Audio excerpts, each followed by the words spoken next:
నమస్కారం. ఘంటారవానికి స్వాగతం. ముందుగా ప్రధానాంశాలు.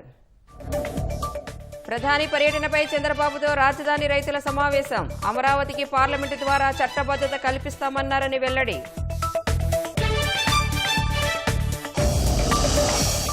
విద్యార్థులు గ్లోబల్ సిటిజన్స్ గా మారేందుకు అవకాశాలు కల్పిస్తామన్న సీఎం. అమరావతి విట్లో నూతన భవనాలకు ప్రారంభోత్సవం. విశాఖ, గుంటూరు మేయర్ పీఠాలు కూటమి కైవసం. పురపాలక సంఘాల ఉప ఎన్నికల్లోనూ విజయం.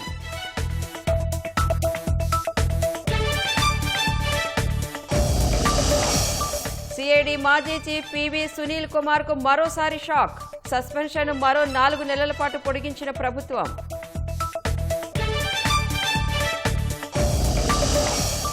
రాష్ట్రపతి భవన్లో పద్మ అవార్డుల ప్రదానోత్సవం. పద్మభూషణ్ అందుకున్న నందమూరి బాలకృష్ణ.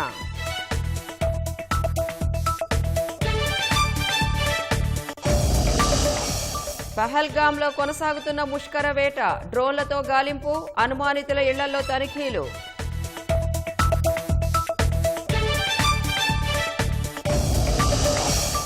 ఉక్రెయిన్పై 3 రోజుల పాటు రష్యా కాల్పుల విరమణ. మే 8 నుంచి 10 వరకు అమల్లో ఉంటుందని వెల్లడి.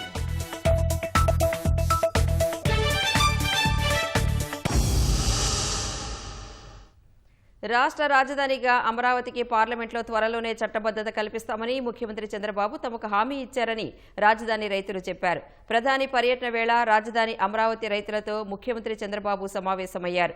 రైతుల పెండింగ్ సమస్యలు అడిగి తెలుసుకున్నారు. అమరావతి పునర్నిర్మాణ పనులకు రైతులను ముఖ్యమంత్రి సాదరంగా ఆహ్వానించారు. సభా వేదిక వద్ద రాజధాని రైతులకు ప్రత్యేక గ్యాలరీ ఏర్పాటు చేస్తున్నామని, కుటుంబ సభ్యులతో ప్రతి ఒక్కరూ రావాలని ఆహ్వానం అందించారు. రాజధాని రైతులకు అండా భరోసా కల్పించేందుకే తాను ఆ ప్రాంతంలో ఇల్లు కట్టుకుంటున్నట్లు చంద్రబాబు వారితో అన్నారు. రైతులకు వచ్చిన రిటర్నబుల్ ప్లాట్స్ కు బ్యాంకులు రుణాలు ఇవ్వట్లేదని రైతులు ముఖ్యమంత్రి దృష్టికి తీసుకువెళ్లగా సమస్య పరిష్కారానికి ఆయన హామీ ఇచ్చారు. రాజధానికి ఆనుకుని ఉన్న గ్రామాల్లో జరుగుతున్న భూ సమీకరణ అంశంపైన సమావేశంలో చర్చించారు. రైతులకు ఉన్న అనుమానాలను సీఎం నివృత్తి చేశారు. అమరావతి మీద చట్టం చేయమని అడిగామండి. అప్పుడు చేయడానికి ఉమ్మడి రాజధాని హైదరాబాద్ ఉంది కాబట్టి 10 సంవత్సరాల్లో అప్పుడు చేయలేకపోయాము. ఇప్పుడు పార్లమెంట్లో చట్టం తీసుకొచ్చి దానికి రాష్ట్రపతి గారు ముద్ర వేస్తామని చెప్పి అది ఒకటి జరిగిందండి. రెండోది, రైతులకి చిన్న సన్నకారు రైతులు ఉన్నారండి, మరి వాళ్ళకి లోన్లు ఏర్పాట్లు చేయమని చెప్పి అడిగామండి. ఎందుకంటే వాళ్ళు ఒకసారి అమ్ముకుంటే రెండోసారి లేదు, దానికి లోన్లు ఒకటి ఏర్పాటు చేయమని ఒకటి అడిగామండి. పోతే కొంతమంది రైతులు మరి ల్యాండ్ పూలింగ్ తీసుకుంటున్నారు. మరి అమరావతి దీని గురించి అంటే ఇది డెవలప్ అయ్యిద్ది, అది డెవలప్ చేస్తాము. మరి అమరావతి డెవలప్ అవ్వాలంటే కనుక ఇంటర్నేషనల్ ఎయిర్పోర్ట్ కావాలి. ఇంటర్నేషనల్ ఎయిర్పోర్ట్ ఉంటేనే పెట్టుబడులు కానీ ఐటీ పరిశ్రమలు కానీ ఏమైనా వస్తాయని చెప్పారండి. ల్యాండ్ పూలింగ్కి ఇచ్చినప్పుడు సిఆర్డిఏ చట్టంలో ఏదైతే జరిగిందో ఆ హామీలన్నీ కూడా నెరవేరుస్తామని చెప్పారు. రైతులకి ఫస్ట్ ప్రయారిటీ ఇస్తామన్నారు. రైతులు గవర్నమెంట్ తోటి మరి భాగస్వాములు కాబట్టి ప్రతి విషయం కూడా రైతులతోటి చర్చించిన తర్వాతనే మేము చేస్తామని చెప్పారు. ఏదైనా సరే రైతులకి ల్యాండ్ సమస్య కానీ మరి సిఆర్డిఏ చట్టంలో ఏదైనా మీకు ల్యాండ్కి సంబంధించిన విషయాల్లో ఏదైనా సమస్య ఉంటే ఆ సమస్య అంతా కూడా మరి నారాయణ గారికి చెప్పి క్లియర్ చేయమని చెప్పారు, హామీ ఇచ్చారు. చాలా సంతోషంగా 29,000 మంది రైతులందరం కూడా ఈరోజు చాలా సంతోషంగా ఉన్నామండి. రాజధానిలో ఆగిపోయిన నిర్మాణాలు ఆల్రెడీ స్టార్ట్ అయ్యాయండి. మళ్ళీ రైతులకు ఇచ్చిన రిటర్నబుల్ ప్లాట్లకు కూడా లోన్స్ ఇవ్వటం గత ప్రభుత్వం ఆపేసింది. అసైన్ రైతులకు కూడా అన్యాయం జరిగింది. కొత్తగా 41 జీవో అని తీసుకొచ్చి అసైన్ రైతులకు అన్యాయం చేసింది వైసీపీ ప్రభుత్వం. తిరిగి అవన్నీ ఆ జీవోలు క్యాన్సిల్ చేసేసి అసైన్ రైతుల హక్కుల్ని అప్పుడు ఏదైతే హామీ ఇచ్చారో 2014లో మళ్ళీ ఆ హామీలన్నీ నెరవేర్చే విధంగా చూడమని మంత్రి గారికి చంద్రబాబు నాయుడు గారు సూచించడం జరిగింది. అంటే ఇక్కడ డిమాండ్లుగా ఏం లేవు, మాలో ఉన్నటువంటి చిన్న చిన్న అపోహలు ఉన్నాయి.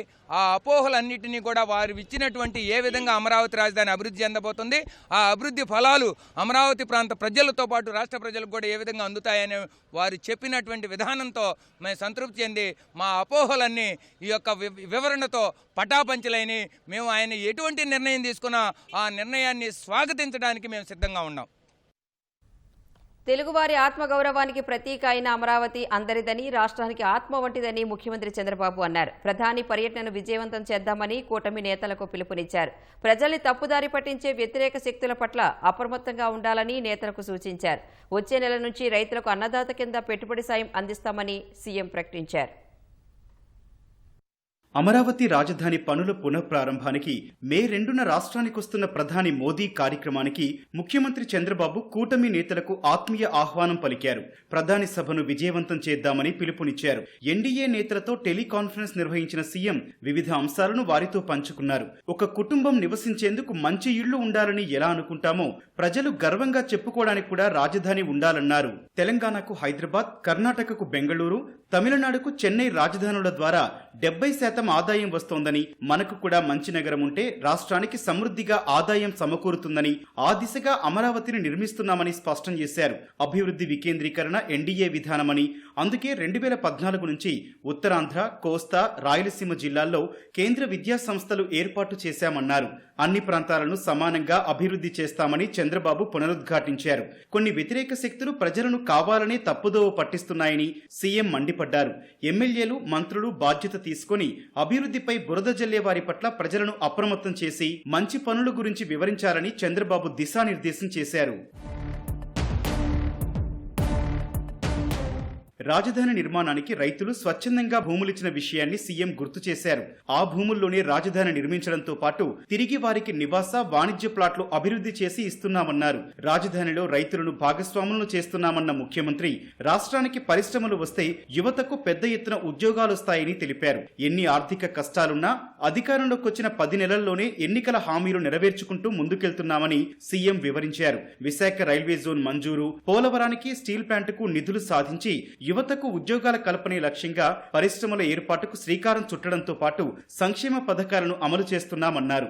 ఇప్పటికే మత్స్యకారుల సేవలో ఎస్సీ వర్గీకరణ, అన్నా క్యాంటీన్లు, పింఛన్లు, 3 గ్యాస్ సిలిండర్లు అందించడంతో పాటు 16,347 ఉపాధ్యాయ పోస్టులకు డిఎస్సి నోటిఫికేషన్ విడుదల చేశామని గుర్తు చేశారు. వచ్చే నెల నుంచి రైతులకు అన్నదాత కింద పెట్టుబడి సాయం అందిస్తామని సీఎం వెల్లడించారు.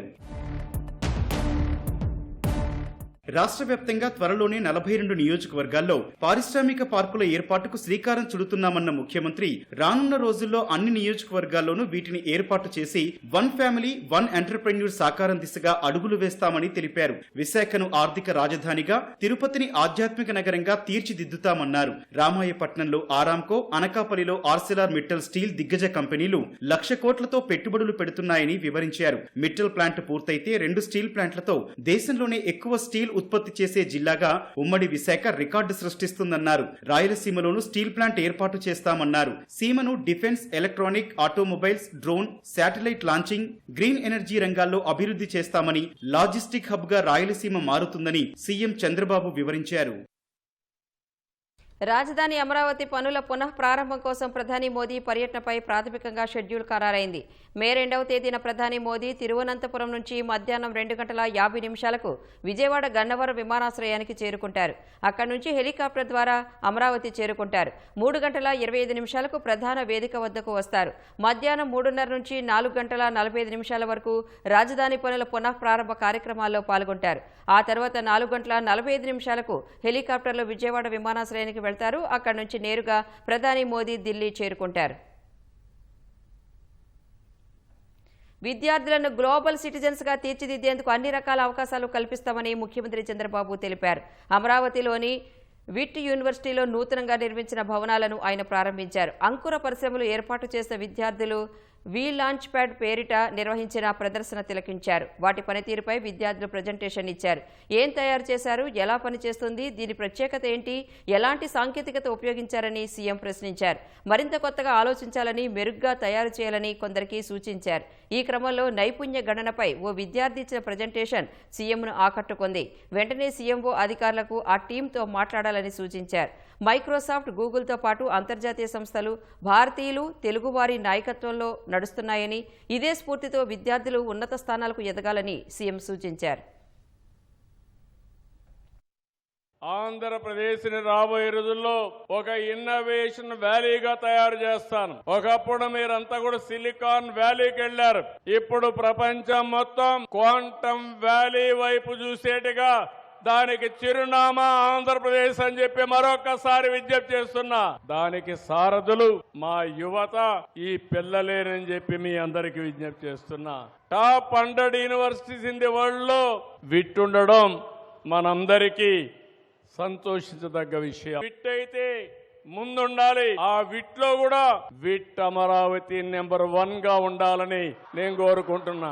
5 సంవత్సరాలు చాలా బాధపడ్డాను. మళ్ళీ అభివృద్ధి స్టార్ట్ అయింది. ఇంకా అమరావతి అన్స్టాపబుల్ అని చెప్పి మీకు అందరికీ తెలియజేస్తూ, ఈ అన్స్టాపబుల్ గేమ్ లో మీ భవిష్యత్తు కూడా ఎక్కడుండాలనో మీరు ఆలోచించండి. మీ అందరి భవిష్యత్తుని ఎలాంటి ఎకో సిస్టమ్స్ క్రియేట్ చేయాలనో చేసి లాజికల్ గా తీసుకుపోయే బాధ్యత నేను తీసుకుంటా. Visakhapatnam highest per capita income as on today. That is a game changer. Visakhapatnam steel plant ఉంది. అదనంగా ఆర్సిలర్ మిత్తల్ ఒక స్టీల్ ప్లాంట్ పెడుతున్నాడు. ఈ రెండు వస్తే ఇండియాలో స్టీల్ ప్రొడక్షన్ హైయెస్ట్ ఎక్కడ వస్తుందంటే దానికి చిరునామాగా విశాఖపట్నం ఉంటుంది. ఇది కాకుండా తిరుపతి ఒక స్పిరిచువల్ హబ్ గా తయారవుతుంది. లేపాక్షి దగ్గర నుంచి ఓర్వకల్లు వరకు ఒక నాలెడ్జ్ హబ్ గా తయారు చేసి HAL సెకండ్ యూనిట్ కూడా అక్కడికే వచ్చేట్టుగా చేసి డిఫెన్స్ కారిడార్ తయారు చేసి ఆటోమొబైల్ ఎక్కువగా తీసుకొచ్చి పెద్ద హబ్ తయారు చేస్తున్నాం. భారతదేశంలో మొట్టమొదట డ్రోన్ సిటీ ఓర్వకల్లో వస్తుందని చెప్పి కూడా నేను మీకు తెలియజేస్తున్నా. అదే ఓర్వకల్లో సెటిలైట్స్ కూడా తయారు చేయాలని ఆలోచిస్తున్నాం. ప్రైవేటైజేషన్ లో కూడా సెటిలైట్స్ లాంచ్ చేసే అవకాశం వచ్చింది. దీనికి కూడా నాంది పలుకుతాం. విశాఖ, గుంటూరు మేయర్ పదవులు సహా పలు పురపాలికలు, నగర పంచాయతీలో చైర్మన్ పదవులను తెలుగుదేశం కూటమి కైవసం చేసుకుంది. విశాఖ మేయర్గా పీలా శ్రీనివాసరావు ఏకగ్రీవంగా ఎన్నికయ్యారు. ఈ నెల 19న జరిగిన అవిశ్వాస తీర్మానంలో కూటమి గెలవగా జీవీఎంసీ మేయర్ కోసం ఇవాళ ఎన్నిక నిర్వహించారు. శ్రీనివాసరావు గెలిచినట్టు జాయింట్ కలెక్టర్ మయూర్ అశోక్ ప్రకటించారు. గుంటూరు మేయర్ పదవి కోసం జరిగిన ఎన్నికల్లో తెలుగుదేశం నేత కోవెలమూడి రవీంద్ర గెలుపొందారు. ఈ ఎన్నికల్లో 56 మంది కౌన్సిల్ సభ్యులు, 7 ఎక్స్ అఫీషియో సభ్యులు ఓటు వేశారు. కోవెలమూడికి అనుకూలంగా 34 మంది, వైసీపీ అభ్యర్థి వెంకటరెడ్డికి 27 ఓట్లు పడ్డాయి. అనంతరం కోవెలమూడి రవీంద్ర గుంటూరు మేయర్గా ప్రమాణం చేశారు. కాకినాడ జిల్లా తుని పురపాలక చైర్పర్సన్గా నార్ల భువన సుందరి, వైస్ చైర్మన్గా ఆచంట సురేష్ ఎన్నికయ్యారు. కుప్పం మున్సిపల్ చైర్మన్ పదవికి సెల్వరాజ్ ఎన్నికయ్యారు. పల్నాడు జిల్లా మాచర్ల మున్సిపల్ వైస్ చైర్మన్గా మాదార్ సాహెబ్ ఏకగ్రీవంగా ఎన్నికయ్యారు. పాలకొండ నగర పంచాయతీ చైర్పర్సన్గా ఆకుల మల్లీశ్వరి ఎన్నికయ్యారు. రాష్ట్రంలో పలు నామినేటెడ్ పదవులు, 10 జిల్లాలకు సహకార మార్కెటింగ్ సొసైటీ చైర్మన్ల పోస్టులను సీఎం చంద్రబాబు భర్తీ చేశారు. రెడ్డి సామాజిక వర్గానికి అధిక ప్రాధాన్యం ఇస్తూ నియామకాలు చేపట్టారు. శ్రీకాకుళం జిల్లా డీసీసీబీ చైర్మన్గా శివల సూర్యనారాయణ, విజయనగరం డీసీసీబీ చైర్మన్గా కిమిడి నాగార్జున, విశాఖ డీసీసీబీ చైర్మన్గా కోన తాతారావుని నియమించారు. గుంటూరు డీసీసీబీ చైర్మన్గా మాకినేని మల్లికార్జునరావు, కృష్ణా జిల్లాకు నెట్టెం రఘురాం, నెల్లూరుకు ధనుంజయ రెడ్డిని ఎంపిక చేశారు. చిత్తూరు జిల్లా డీసీసీబీ చైర్మన్గా అమస రాజశేఖర్ రెడ్డి, అనంతపురం జిల్లాకు కేశవరెడ్డి, కర్నూలు జిల్లాకు డి విష్ణువర్ధన్ రెడ్డి, కడప జిల్లాకు సూర్యనారాయణ రెడ్డిని నియమించారు. శ్రీకాకుళం సహకార మార్కెటింగ్ సొసైటీ చైర్మన్గా చౌదరి అవినాష్, విశాఖకు కోట్ని బాలాజీ, విజయనగరానికి గొంప కృష్ణ, గుంటూరుకు వర్తనం హరిబాబుని ఎంపిక చేశారు. కృష్ణా జిల్లా సహకార మార్కెటింగ్ సొసైటీ చైర్మన్గా బండి రామకృష్ణ, నెల్లూరు జిల్లాకు జి నాగేశ్వరరావు, చిత్తూరు జిల్లాకు సుబ్రహ్మణ్యం నాయుడిని నియమించారు. అనంతపురం జిల్లాకు నెట్టెం వెంకటేశ్వర్లు, కర్నూలు జిల్లాకు నాగేశ్వర యాదవ్, కడప జిల్లాకు ఎర్రగొండ్ల జయప్రకాష్ని నియమించారు. రాష్ట్రంలో ఏర్పడిన రాజ్యసభ స్థానం ఖాళీ భర్తీపై ఉత్కంఠ నెలకొంది. రాజ్యసభ స్థానానికి నామినేషన్ గడువు రేపు మధ్యాహ్నం 3 గంటలకు ముగియనుంది. బీజేపీ కోటాలో రాజ్యసభ స్థానం భర్తీ కానున్నట్లు సమాచారం. ఎంఆర్పీఎస్ వ్యవస్థాపక అధ్యక్షుడు మందకృష్ణ మాదిగ పేరును కేంద్ర హోంమంత్రి అమిత్ షాకు ముఖ్యమంత్రి చంద్రబాబు సిఫార్సు చేశారు. ఖాళీ స్థానంపై ఆశలు పెట్టుకున్న తెలుగుదేశం నేతలకు బీజేపీ కోటా నుంచి భర్తీ అని తేలడంతో ఆశలు వదులుకున్నారు. ఏపీ నుంచి అన్నామలై, స్మృతి ఇరానీ రాజ్యసభ రేసులో ఉన్నారు. నామినేషన్ గడువు సమీపిస్తున్న అభ్యర్థి తేలకపోవడంతో ఉత్కంఠ కొనసాగుతోంది. విజయసాయిరెడ్డి రాజీనామాతో రాష్ట్రంలో రాజ్యసభ స్థానం ఖాళీ అయ్యింది. తిరుపతి జిల్లాలో ఘోర రోడ్డు ప్రమాదం జరిగింది. పాకాల మండలం తోటపల్లి వద్ద పూతలపట్టు నాయుడుపేట జాతీయ రహదారిపై వేగంగా వెళ్తున్న కార్ కంటైనర్ కిందకు దూసుకువెళ్లింది. ఈ ప్రమాదంలో 5గురు దుర్మరణం చెందారు. తీవ్రంగా గాయపడిన మరో 2ని ఆసుపత్రికి తరలించారు. ప్రమాద దాటికి మృతదేహాలు చెల్లాచెదురయ్యాయి. ప్రాంతమంతా భీతావహంగా మారింది. పాకాల పోలీసులు ఘటనా స్థలానికి చేరుకుని దర్యాప్తు చేపట్టారు. మృతుల్లో 2 పురుషులు, 2 మహిళలు, 9 ఏళ్ల బాలుడు ఉన్నట్లు గుర్తించారు. అందరూ ఒకే కుటుంబానికి చెందిన వారిగా పోలీసులు భావిస్తున్నారు. తిరుమల శ్రీవారిని దర్శించుకుని తిరిగి వెళుతుండగా ప్రమాదం జరిగినట్లు తెలుస్తోంది. మృతులు తమిళనాడు వాసులుగా పోలీసులు గుర్తించారు. మాజీ చీఫ్ పివి సునీల్ కుమార్ కు పెద్ద ఎదురుదెబ్బ తగిలింది. ఆయనపై ఉన్న సస్పెన్షన్ను మరో 4 నెలల పాటు పొడిగిస్తూ ప్రభుత్వం ఉత్తర్వులు జారీ చేసింది. 2025 ఆగస్టు 28 వరకు సునీల్ కుమార్ సస్పెన్షన్ను పొడిగిస్తున్నట్లు ప్రభుత్వ ప్రధాన కార్యదర్శి విజయానంద్ ఉత్తర్వులు జారీ చేశారు. రివ్యూ కమిటీ సిఫార్సుల మేరకు సునీల్ కుమార్ సస్పెన్షన్ పొడిగించినట్లు ఉత్తర్వుల్లో పేర్కొన్నారు. 2025 మార్చి 25న వివిధ అభియోగాలపై సునీల్ కుమార్ను ప్రభుత్వం సస్పెండ్ చేసింది. అఖిల భారత సర్వీసు నిబంధనల ఉల్లంఘన, అనుమతి లేకుండా విదేశాలకు వెళ్లటం లాంటి అభియోగాలపై సునీల్ కుమార్పై సస్పెన్షన్ వేటు పడింది. మొత్తంగా సునీల్ కుమార్పై 6 ఆర్టికల్స్ ఆఫ్ ఛార్జెస్ను మోపింది. ముంబై నటిపై వేధింపుల కేసులో అరెస్ట్ అయి జైల్లో ఉన్న పిఎస్ఆర్ ఆంజనేయులు సిఐడి విచారణ 2వ రోజు సుదీర్ఘంగా సాగింది. కస్టడీలో భాగంగా ఉదయం 11 నుంచి సాయంత్రం 5 వరకు పిఎస్ఆర్ను సిఐడి అధికారులు విచారించారు. తాడిగడపలోని సిఐడి కార్యాలయంలో దర్యాప్తు అధికారిగా ఉన్న సిఐడి ఏఎస్పీ ప్రసాద్ ఆధ్వర్యంలో పిఎస్ఆర్ ఆంజనేయులు ప్రశ్నించారు. ముంబై నటి వేధింపులకు సంబంధించి కీలక అంశాలను రాబట్టేందుకు ఆంజనేయులకు సిఐడి అధికారులు పలు ప్రశ్నలు సంధించినట్లు తెలుస్తోంది. చాలా ప్రశ్నలకు తనకు తెలియదని పిఎస్ఆర్ సమాధానం ఇచ్చినట్లు సమాచారం. ముంబై నటిపై కేసు పెట్టాలని ఎవరు ఆదేశించారు, ఇబ్రహీంపట్నంలోనే కేసు పెట్టడానికి కారణాలేంటి అనే విషయాలపై ఆరా తీసినట్లు సమాచారం. కేసు నమోదు చేయడం వల్ల ఎవరికి లబ్ధి చేకూరింది, ఫోర్జరీ డాక్యుమెంట్స్ ఎక్కడా, ఎవరు తయారు చేయించారు, అప్పటి విజయవాడ సిపి కాంతిరాణా, డీసీపీ విశాల్ గుండీలను మీరు సీఎంఓకు పిలిపించారా, వారికి ఏమని ఆదేశాలు ఇచ్చారు అని పిఎస్ఆర్ను పోలీసులు ప్రశ్నించినట్లు తెలుస్తోంది. పిఎస్ఆర్ను విజయవాడ కోర్టు 3 రోజుల పాటు సిఐడి కస్టడీకి అనుమతినిచ్చింది. ఆయనకు అనారోగ్య కారణాల వల్ల మొదటి రోజు విచారణ జరగలేదు. కస్టడీ ముగిసిన అనంతరం పిఎస్ఆర్ను జిల్లా జైలు అధికారులకు అప్పగించారు. పహల్గాం ఉగ్రదాడి ముష్కర్ల కోసం జమ్మూ కాశ్మీర్లో భద్రతా దళాలు భారీ సెర్చ్ ఆపరేషన్ చేపట్టాయి. ఇప్పటికే 4 సార్లు ముష్కర్లు నక్కిన ప్రదేశాలను గుర్తించగా వారు త్రుటిలో తప్పించుకున్నారు. అడవుల్లో అధునాతన డ్రోన్లతో గాలిస్తున్న భద్రతా బలగాలు అనుమానితుల ఇళ్లలోనూ తనిఖీలు నిర్వహిస్తున్నాయి. ఉగ్రవాదుల కుట్రను నిర్వీర్యం చేయడానికే సోదాలు చేపట్టినట్లు అధికారులు వెల్లడించారు. పహల్గాంలో పర్యాటకులే లక్ష్యంగా జరిగిన ఉగ్రదాడి తర్వాత ముష్కరుల కోసం భారత సైన్యం వేట తీవ్రస్థాయిలో జరుగుతోంది. ఇప్పటికే ఆ 4 ఉగ్రవాదులు నక్కిన స్థావరాలను 4 సార్లు గుర్తించగా వారు త్రుటిలో తప్పించుకున్నారు. ఈ క్రమంలో ఒకసారి భద్రతా దళాలు ఉగ్రవాదులకు మధ్య కాల్పులు కూడా జరిగాయి. ముష్కరులను తొలుత అనంతనాగ్లోని పహల్గాం తెహస్లీ వద్ద గుర్తించారు. కానీ దళాలు అక్కడికి చేరేలోపు ఉగ్రవాదులు అడవుల్లోకి పారిపోయారు. ఆ తర్వాత కుల్గాం అడవుల్లో వారి కదలికలు కనిపించడంతో అక్కడికి చేరుకున్న భద్రతా దళాలపై కాల్పులు జరిపి పారిపోయారు. అనంతరం త్రాల్ కొండల్లో వారు ఉన్నట్లు దళాలు గుర్తించాయి. అక్కడి నుండి వారు జారుకున్నాక కొకెర్నాగ్లో లొకేషన్ బయటపడింది. వారు ప్రస్తుతం కొకెర్నాగ్ చుట్టుపక్కలే ఉండొచ్చని నిఘా వర్గాలు చెబుతున్నాయి. భద్రతా దళాలు పలు సందర్భాల్లో ముష్కరులకు అత్యంత దగ్గరగా వచ్చాయని పేర్కొన్నాయి. ఒక గ్రామంలోని ఇంట్లో వారు రాత్రి భోజనానికి వెళ్లగా అక్కడికి దళాలు చేరుకోవడంతో ఆహారం తీసుకుని వారు పారిపోయినట్లు సైనికాధికారి వెల్లడించారు.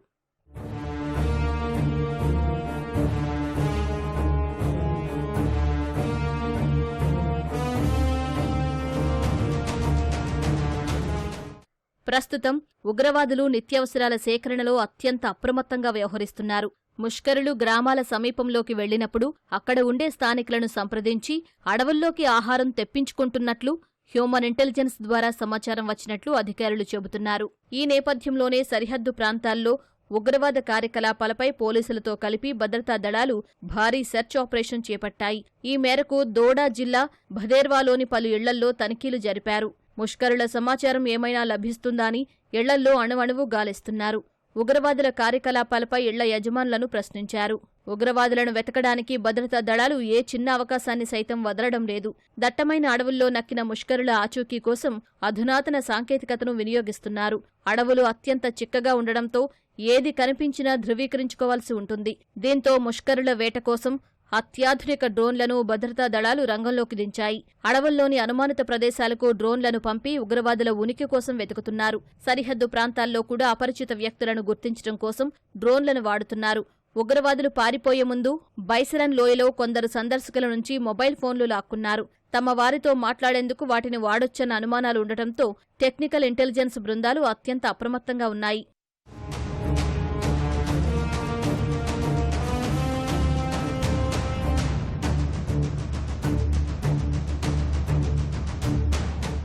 తప్పించుకున్న ఉగ్రవాదులు కిస్తవాడు ప్రాంతంలోకి ప్రవేశిస్తే భద్రతా దళాలకు సమస్యలు రావచ్చని అధికారులు భావిస్తున్నారు. ఇక్కడి పర్వతాలు పహల్గాం వైపు శిఖరాలతో కలిసి ఉంటాయి. తక్కువ మంచు ఉండటంతో ఉగ్రవాదులు అక్కడి నుంచి చిక్కటి అడవులు ఉన్న జమ్మూ ప్రాంతంలోకి ప్రవేశించడానికి అవకాశం లభిస్తుంది. మరోవైపు లష్కరే తోయిబా ఉగ్ర ముఠాతో సంబంధం ఉన్న 10 ఉగ్రవాదుల ఇండ్లను కూల్చివేసిన భద్రతా దళాలు వందలాది అనుమానితులను అదుపులోకి తీసుకున్నాయి. ముష్కరులకు కొందరు స్థానికులు సాయం చేయవచ్చనే అనుమానంతో వారిని ప్రశ్నిస్తున్నాయి. ఉగ్రవాదులకు సాయం చేశారని దర్యాప్తులో తేలితే వారిపై కూడా ఇటువంటి చర్యలే తీసుకుంటామని అధికారులు స్పష్టం చేశారు. అనుమానితుల ఇళ్లపై రాత్రింబగలు నిఘా ఉంచుతున్నారు. పహల్గాం ఉగ్రదాడి ఘటన తర్వాత ఢిల్లీలో జరుగుతున్న వరుస భేటీలు ఉత్కంఠ రేపుతున్నాయి. ఈ ఉదయం 11 గంటలకు ప్రధాని నరేంద్ర మోదీతో రక్షణ మంత్రి రాజ్నాథ్ సింగ్ సమావేశమయ్యారు. ఈ భేటీ దాదాపు 40 నిమిషాల పాటు జరిగినట్లు తెలుస్తోంది. పహల్గాం ఉగ్రదాడి ఘటన తర్వాత జమ్మూ కాశ్మీర్లో భద్రతా పరిస్థితులను రక్షణ మంత్రి రాజ్నాథ్ సింగ్ వివరించినట్లు సమాచారం. నిన్న chief of defence staff CDS general Anil చౌహాన్తో సమావేశమైన మరుసటి రోజే రాజ్నాథ్ సింగ్ ప్రధాని మోదీతో భేటీ కావడం ప్రాధాన్యం సంతరించుకుంది. పహల్గాం ఉగ్రదాడి బాధ్యులకు కఠిన శిక్ష తప్పదని నిన్న ఆకాశవాణిలో ప్రసారమైన మన్ కీ బాత్లో ప్రధాని మోదీ పునరుద్ఘాటించారు. బాధితులకు తప్పక న్యాయం జరుగుతుందని, ఉగ్రదాడి ఘటనతో దేశ ప్రజల రక్తం మరుగుతోందన్న ప్రధాని మోదీని వ్యాఖ్యానించారు. పద్మ పురస్కారాల విజేతలకు రాష్ట్రపతి ద్రౌపది ముర్ము అవార్డులను ప్రదానం చేశారు. ఢిల్లీలోని రాష్ట్రపతి భవన్లో ఏర్పాటు చేసిన ప్రత్యేక కార్యక్రమంలో ఈ ఏడాది అవార్డులు ప్రకటించిన 139 మందిలో 71 మంది ప్రముఖులకు ఇవాళ పద్మవిభూషణ్, పద్మభూషణ్, పద్మశ్రీ పురస్కారాలు అందజేశారు. తెలంగాణకు చెందిన డాక్టర్ దువ్వూరి నాగేశ్వరరెడ్డి పద్మవిభూషణ్ అవార్డును అందుకున్నారు. మలయాళ రచయిత ఎంటి వాసుదేవన్ నాయర్ తరపున ఆయన కుమార్తె అవార్డు అందుకున్నారు. సుజుకి మాజీ చైర్మన్ ఒసాము సుజుకి తరపున ఆయన కుమారుడు పద్మవిభూషణ్ అందుకున్నారు. ప్రముఖ గాయకుడు పంకజ్ ఉదాస్, బీహార్ మాజీ డిప్యూటీ సీఎం సుశీల్ కుమార్ మోదీ తరపున వారి కుటుంబ సభ్యులు పద్మభూషణ్ అందుకున్నారు. తమిళ సినీ నటుడు అజిత్ కుమార్, దిగ్గజ హాకీ ప్లేయర్ శ్రీజేష్లు పద్మభూషణ్ అవార్డులు అందుకున్నారు. సినీ నటుడు హిందూపురం ఎమ్మెల్యే నందమూరి బాలకృష్ణ రాష్ట్రపతి ద్రౌపది ముర్ము చేతుల మీదుగా పద్మభూషణ్ అవార్డు అందుకున్నారు. తెలుగుదనం ఉట్టిపడేలా పంచెకట్టులో రాష్ట్రపతి భవన్కు వెళ్లిన బాలకృష్ణ రాష్ట్రపతి చేతుల మీదుగా పురస్కారం స్వీకరించారు. అంతకుముందు కుటుంబ సభ్యులతో కలిసి రాష్ట్రపతి భవన్ ముందు ఫోటో దిగారు. బాలకృష్ణ వెనక ఆయన సోదరి భువనేశ్వరి, సతీమణి వసుంధర, కుమారుడు మోక్షజ్ఞ, కుమార్తెలు బ్రాహ్మణి, తేజస్విని, అల్లుళ్లు నారా లోకేష్, శ్రీభారత్, మనవడు దేవాంశ్ ఉన్నారు.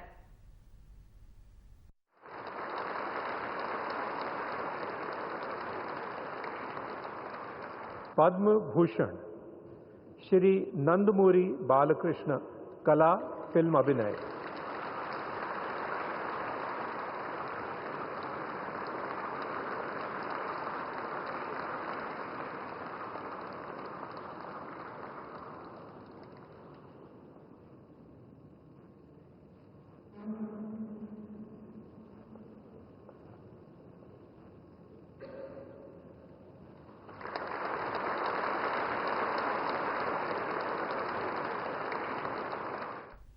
ఉక్రెయిన్పై రష్యా 3 రోజుల పాటు కాల్పుల విరమణను ప్రకటించింది. వచ్చే నెల 8 నుంచి 10 వరకు కాల్పుల విరమణ అమల్లో ఉంటుందని వెల్లడించింది.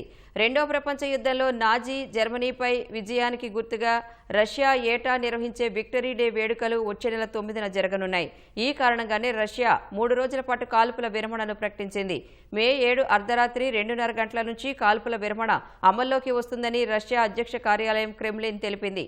రష్యా, ఉక్రెయిన్ మధ్య శాంతి ఒప్పందాన్ని కుదిర్చేందుకు అమెరికా అధ్యక్షుడు డొనాల్డ్ ట్రంప్ తన ప్రయత్నాలను తీవ్రతరం చేసిన సమయంలోనే మాస్కో కాల్పుల విరమణను ప్రకటించింది.